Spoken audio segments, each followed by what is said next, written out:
এই অঞ্চলের সন্তান আব্দুল করিম নিপুর সংবর্ধনা অনুষ্ঠান ও শীত বস্ত্র বিতরণী অনুষ্ঠানের সম্মানিত সভাপতি,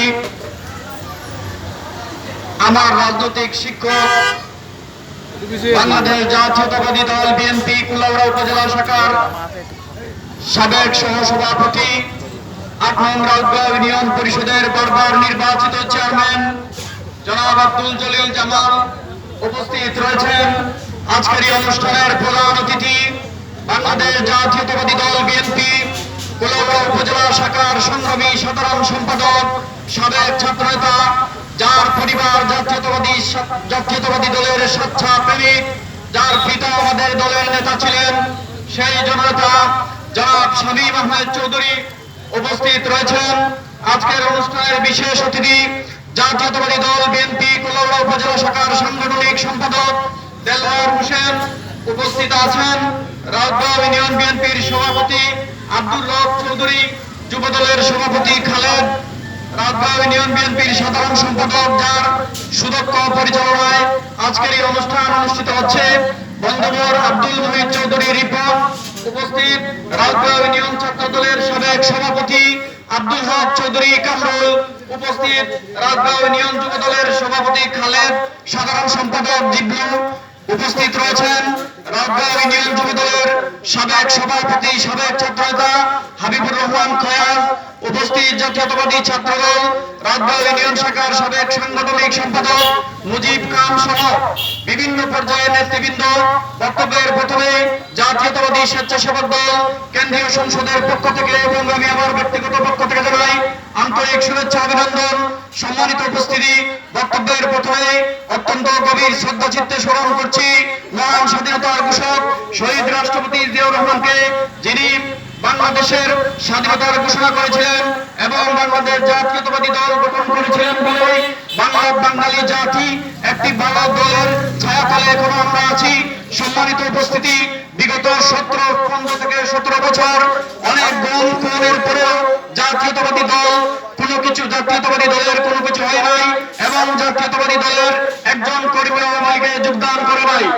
সম্মানিত উপস্থিতি, আপনারা জানেন শেখ হাসিনা ক্ষমতার জন্য বিগত 17 বছরে হাজার হাজার নেতাকর্মীকে কারান্তরীণ করেছে, হাজার হাজার নেতাকর্মীকে গুলি করে মেরে ফেলেছে, গুম করেছে।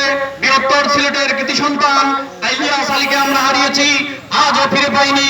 ইলিয়াস আলীকে গুম নামক একটি প্রকোষ্ঠে এখনো বন্দী আছেন কিনা আমরা জানি না, আল্লাহ জানে। কিন্তু শেখ হাসিনার জন্য আমরা ইলিয়াস আলীকে হারিয়েছি।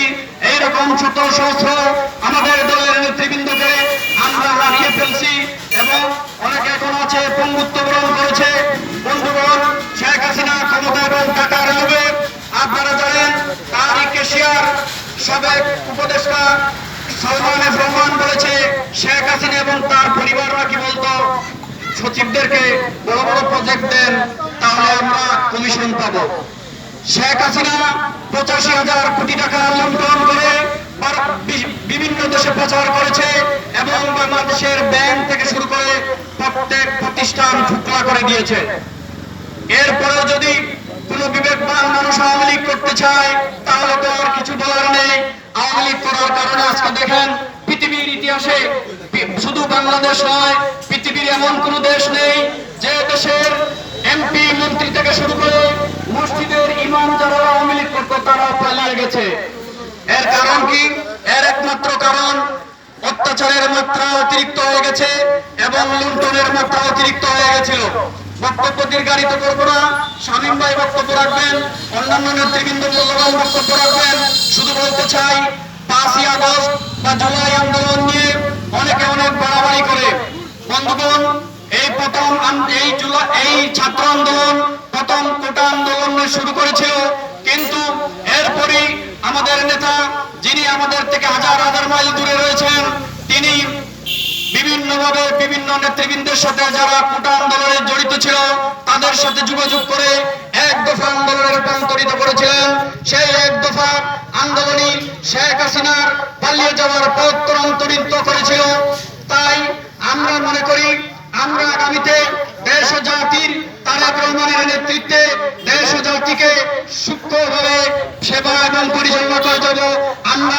দেশের মানুষের সেবক হিসেবে কাজ করব। এখানে কোনো চাঁদাবাজি এবং দখলবাজি চলবে না, এবং কেউ বিএনপির নাম ব্যবহার করে যদি অপকর্ম করে এটার জন্য দল বহন করবে না, এবং রাতে আওয়ামী লীগ দিনে বিএনপিটাও চলবে না। তাই পরিশেষে আজকের এই অনুষ্ঠান যারা আয়োজন করেছে সকলকে আন্তরিকভাবে ধন্যবাদ জানাচ্ছি। বিশেষ করে আবারও ধন্যবাদ জানাচ্ছি আব্দুল করিম নিপু এবং ওমান প্রবাসী সিপার আহমেদ, তাদেরকে ধন্যবাদ জানাচ্ছি, কারণ ওরা প্রবাসে থাকলেও দলের দুঃসময়ে বিভিন্নভাবে আমাদের লোকজনকে সহযোগিতা করেছেন। তাই তাদেরকে আন্তরিকভাবে ধন্যবাদ জানিয়ে সকলকে ধন্যবাদ এবং মোবারকবাদ জানিয়ে আমি আমার বক্তব্য শেষ করছি। বাংলাদেশ জিন্দাবাদ, বাংলাদেশ জাতীয়তাবাদী দল বিএনপি, দেশ নেত্রী বেগম খালেদা জিয়া জিন্দাবাদ।